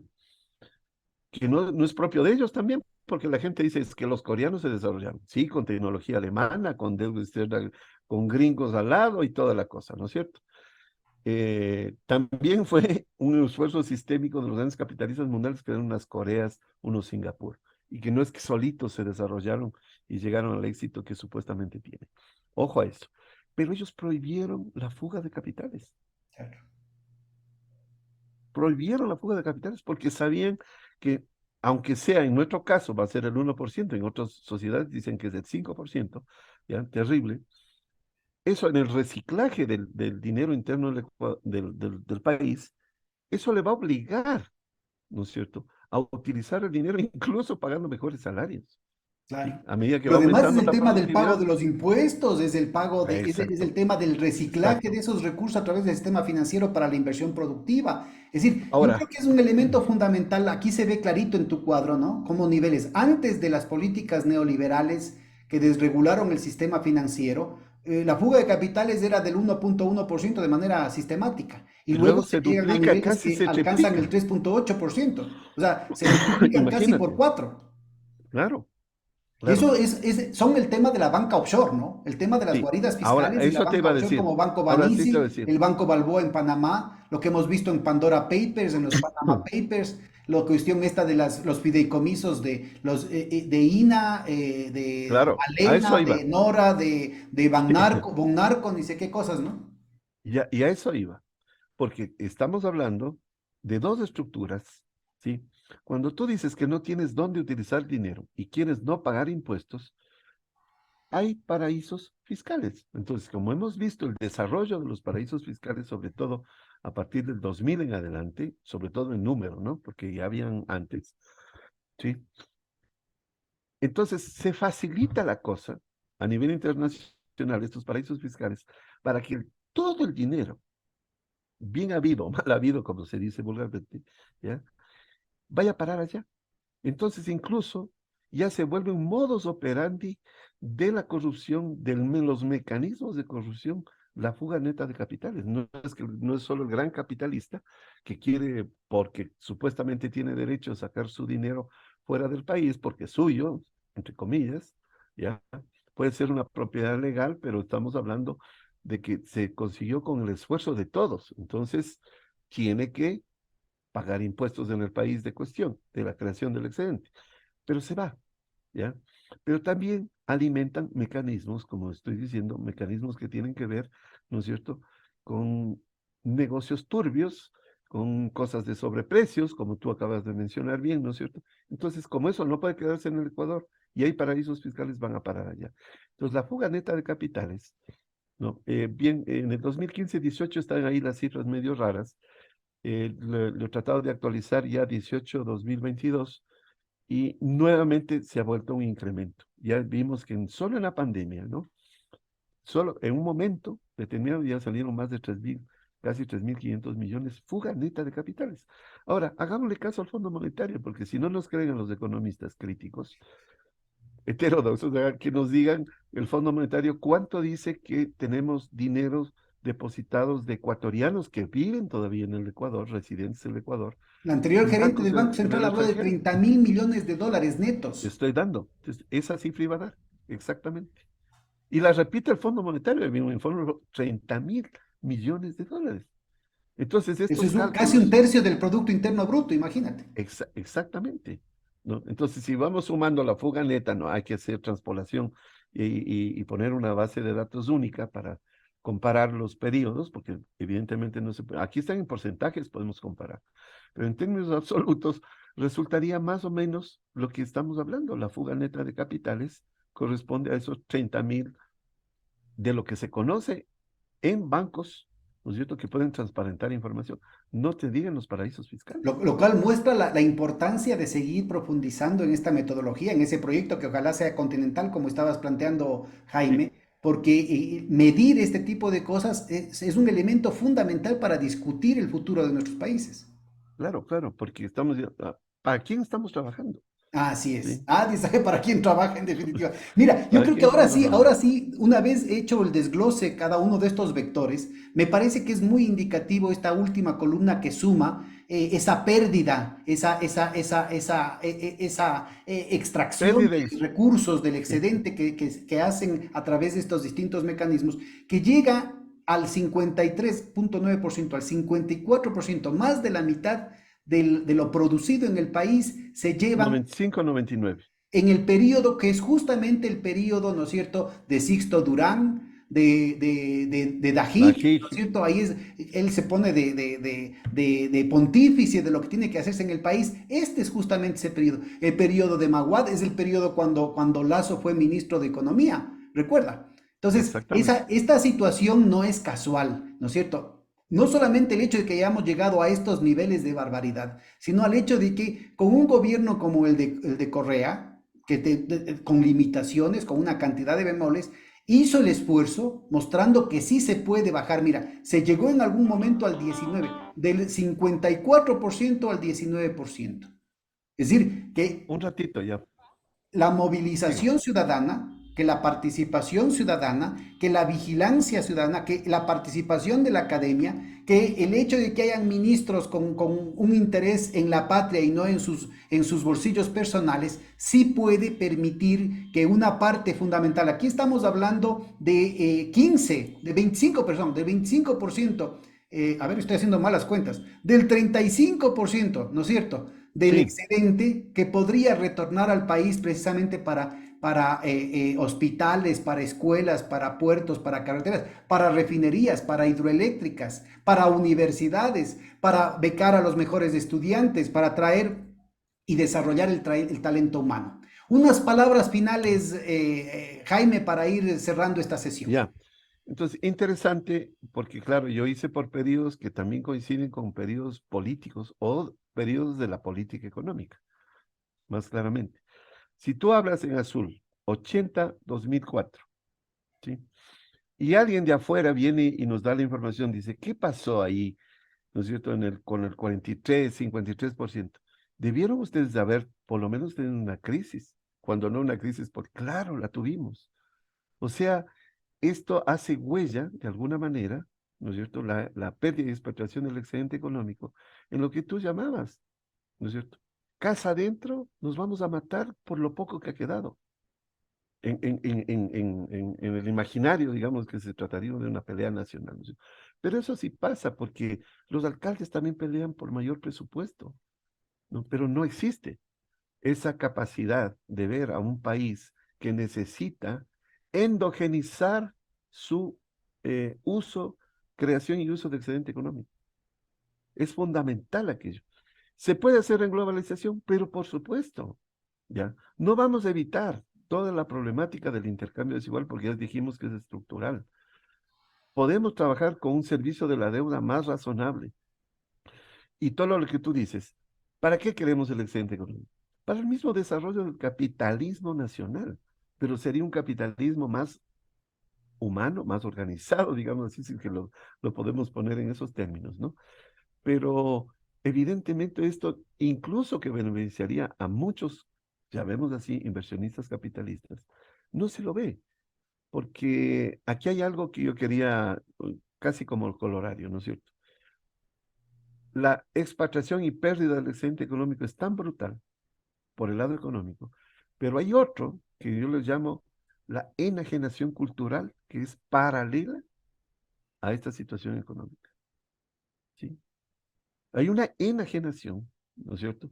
También nuestros políticos, porque no ven en esto lo fundamental para tomar las decisiones de política económica. Menos mal que alguien dijo, bueno, hagamos algo con la renta petrolera, porque necesitamos recursos. Y eso hay que aplaudirlo.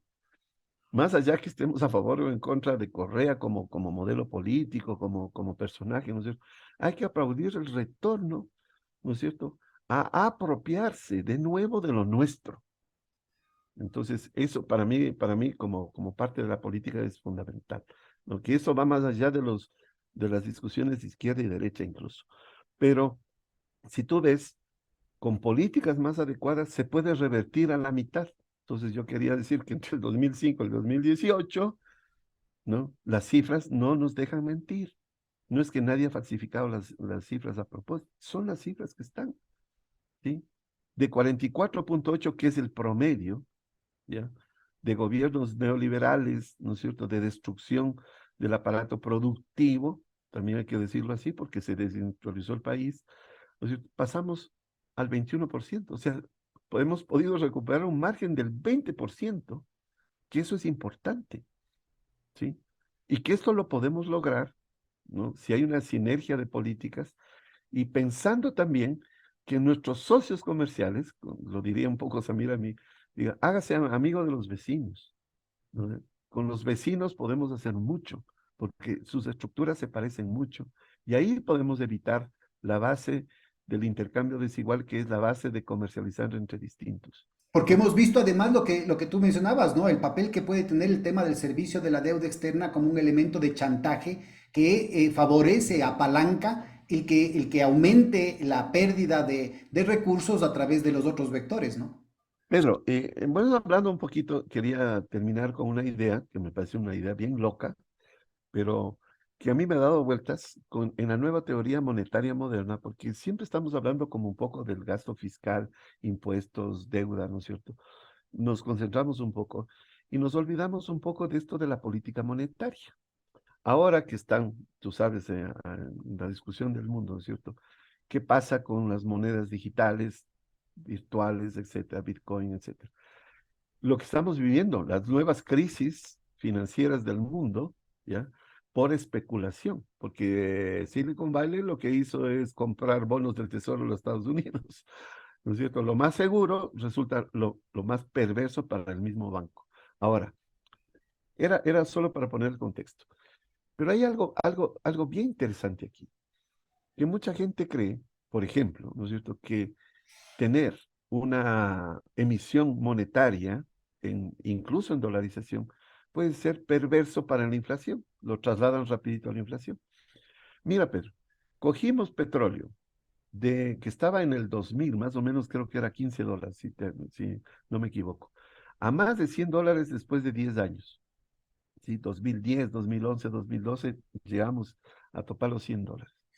Imagínate que por cada barril de petróleo tenemos muchísimo más dinero que lo hemos podido recaudar precisamente gracias a políticas más soberanas.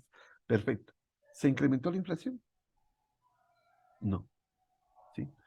¿Cómo podemos crear riqueza? Porque ahí está, ¿no es cierto? Porque todos pensamos que nos van a prestar la plata, que venga la inversión extranjera y seguimos en el círculo vicioso. ¿Podemos crear dinero endógeno? Es la gran discusión y claro, tú eres experto en esta cosa, pero para mí la idea es, bueno, respaldemos en oro, ¿sí? Pero el oro, una vez extraído, ¿no es cierto? Incluso procesado, digamos, que ya como lingote, eso sí vale. Pero si el oro está en una mina, que sí tiene una valoración económica, una valoración contingente potente además, ¿no es cierto? Porque eso le da valor, ¿no es cierto? Y no lo extraemos, no sirve como respaldo monetario, ¿sí? Entonces yo he discutido con algunos economistas decir, pero tanto da que esté afuera en lingotes de oro que esté en una mina. Tú sabes, la mina está, una de las minas Ese era que justo el tenemos. proyecto del Fondo del Sur, ¿no? Entonces, mira, Sí, la clave, lastimosamente se nos ha acabado el tiempo, Jaime, sí, pero son interrogantes que son cruciales para el futuro no solamente del país, sino de toda América Latina. Así es que nos quedamos comprometidos para una segunda sesión en la que discutamos estos temas. Pero justo lo que estoy de estás acuerdo. planteando tú es lo que nosotros diseñamos y lo planteamos como el Fondo del Sur, la alternativa al Fondo Monetario Internacional, como uno de los tres pilares de la nueva arquitectura financiera. Temas Exacto. sin duda apasionantes y como tú has mencionado no tienen por qué estar atravesados ni por la izquierda, ni por la derecha, ni por el correísmo, ni por el anticorreísmo. Tiene que pensarse primero en el país, qué es lo que pasa con el destino de nuestros pueblos. Te agradezco muchísimo, Muy, muy de Jaime, acuerdo, Pedro. A ti, Pedro, muchas gracias haber y hasta la conversado próxima contigo a los años. emisión de Hilando Fino. Perdón, una cosita, Sí. ¿no? Siempre quiero hacer un reconocimiento porque siempre fuiste nuestro maestro, incluso como compañeros. Tus grandes interrogantes fueron matrices para pensar mejor en la economía. Muchas gracias, te agradezco eso. Muy reconocido, muchas gracias, hermano, muy exagerado. Que pases muy bien. Muchas gracias, hasta Ya, la próxima adiós, emisión de Pedro. Hilando Fino, compañeros. ¿Buscas una plataforma para estar informado? ¿Ya te cansaste de los mismos de siempre, de las noticias sesgadas, de los medios tradicionales, de aquellos que mienten? Pues espera, te presento a Hoja de Ruta. Somos una propuesta de comunicación diferente, más comunitaria, más veraz. ¿Quieres conocernos? Quédate aquí. Te prometemos información de calidad. Contenido disruptivo. Alianzas internacionales. Comunicación comunitaria. Investigación profunda. Y lo más importante, tú serás parte de nuestra comunidad. Somos Hoja de Ruta Comunicación.